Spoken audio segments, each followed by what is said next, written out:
정말 돈이 뭐라고 이렇게까지 하고 싶을까요?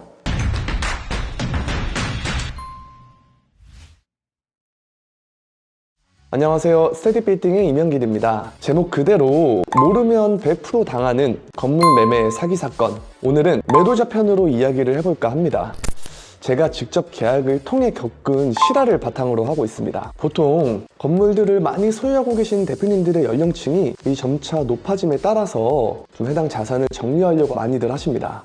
모든 자산을 증여나 상속하시면 좋겠다고들은 하시지만 이 정부의 세금 압박이나 등등등의 사유로 인해서 똘똘한 한 채는 지키고 나머지 자산들은 처분해서 정리를 많이 하십니다.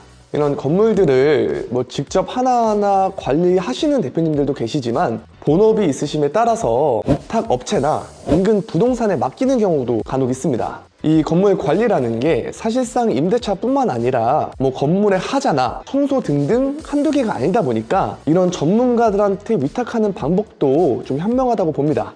이렇게 건물을 맡기다 보면 그 매매 계약을 진행할 때도 그 건물을 맡아서 관리를 해오던 그런 중개사들이 전속부동산이 되어서 진행되는 경우가 간혹 있습니다. 아무래도 그간 관리해오던 시간이나 이런 부분 때문에 그 중개사와 매도자와 간의 신뢰관계 그리고 정 때문에도 좀 그런 것 같아요. 제가 오늘 이야기하는 주제는 이 관리 부동산이 매도자를 기만한 계약이었습니다. 저는 매수자 측을 대변하는 부동산이었고 그 건물을 맡아서 관리해오던 인근 부동산이 매도자 측을 대변하는 공동중개 형식의 계약이었습니다. 저희 매수자 대표님은 그 건물을 매입하셔서 전체 리모델링을 통해서 새로운 임차사들을 받기 위함으로써 건물에 대한 전체 명도를 요청을 하셨고 이 매도 측에서도 그 해당 내용을 수용하여서 저희가 매매 계약서상 특약사항에 매도자 책임 전체 명도 조건으로 진행을 했습니다. 제가 최초 이 매도 측과 소통을 하였을 때는 각각 세입자들과 1차적으로 구두 합의가 완료가 되었고 명도 확약서를 다 작성을 했다라고 전달하였습니다. 또한 이 매매 계약서 특약사항에도 매도자 책임 전체 명도 조건이 기재가 되었으니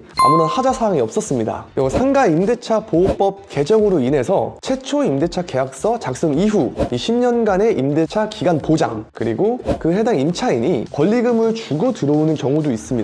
그리고 간혹 고가의 인테리어 비용을 지불하고 건물의 인테리어를 할 수도 있어서 이 사실상 매매 계약에 있어서는 명도가 가장 예민한 부분입니다. 다만 임차인들 간의 구두 합의와 더불어 이 명도 확약서까지 작성을 하였으니 무리가 없다라고 판단했던 거죠. 매도자, 매수자도 그렇게 생각을 하였고 물론 저도 마찬가지입니다. 변호사와 이 법무사가 이 계약서 작성된 특약사항이나 이 특이사항 및 잔금을 모두 검토를 한 뒤에 계약금을 지급하였습니다. 저는 이 잔금 기간을 매도자와 세입자 간의 명도 이슈 때문에 조금은 길게 가져가기를 원했습니다. 하지만 이 매도자와 매도 측 부동산에서는 이미 모든 사항을 완료하였기 때문에 조금은 앞당기기를 원했습니다.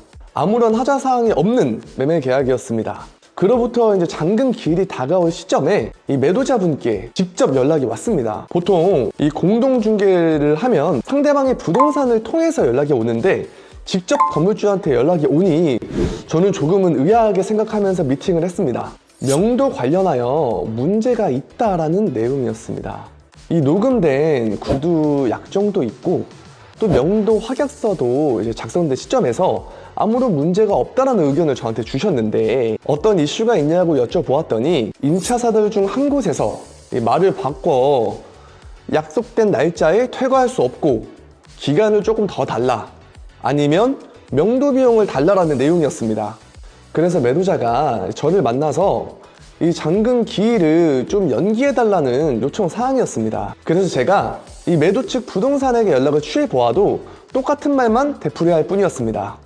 저희 매수자 대표님은 이 은행 대출과 이 건축 설계 그리고 시공사까지 이 약속된 날짜의 잔금 이후에 이 대수선 프로젝트를 진행하기 위해서 이 날짜를 맞춰 놓았던 터라 잔금일을 미루는 건 어려웠습니다. 매도 측 부동산의 자세한 내용을 들어보니까 이 기존에 합의된 명도 비용 1천만 원에서 무려 10배인 1억의 명도 비용을 요구한다는 내용이었습니다. 매도자는 이 지출해야 되는 비용에서 무려 10배의 비용이 추가로 지출된다는 있었다는 것이죠. 임차인이 이 명도 비용을 1억 원을 요구를 하고 이 매도 측 부동산도 큰 도움이 되지 못하니 이 매도자가 직접 제게 연락을 준 것이죠. 다만 저도 매도자분께 큰 도움이 되지 못하는 입장이었습니다. 잔금을 차질 없이 마무리를 하였고 리모델링 공사를 시작을 하였습니다. 그 후 정말 우연치 않은 기회로 그 1억 원을 요구했던 세입자와 만나 이야기할 수 있는 시간을 갖게 되었습니다. 해당 내용을 듣고 저는 정말 큰 충격을 받았습니다.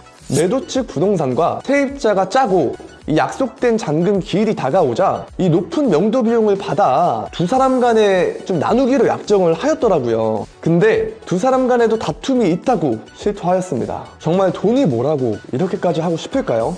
이 상업용 부동산뿐만 아니라 이 모든 부동산 매매 계약에 있어 정말 많은 사건 사고가 발생을 합니다. 전세 사기뿐만 아니라 이 건물 매매에서도 이 임차사의 가짜 수익률을 높여 이 매매 계약 진행 이후 퇴거하는 사례도 발생이 되었습니다. 정말 큰 문제라고 생각합니다. 이 몇몇 중개사들로 인해서 정말 선량하고 정직하게 일하시는 모든 중개사들이 피해를 보고 있으니까요. 오늘은 이 건물 매매에 있어서 매도자가 피해를 입은 사건을 가지고 한번 이야기를 해봤습니다. 다음 시간에는 다른 동영상에서나 기사에서 접하지 못한 정말 유익한 정보를 가지고 한번 이야기를 해보겠습니다. 감사합니다.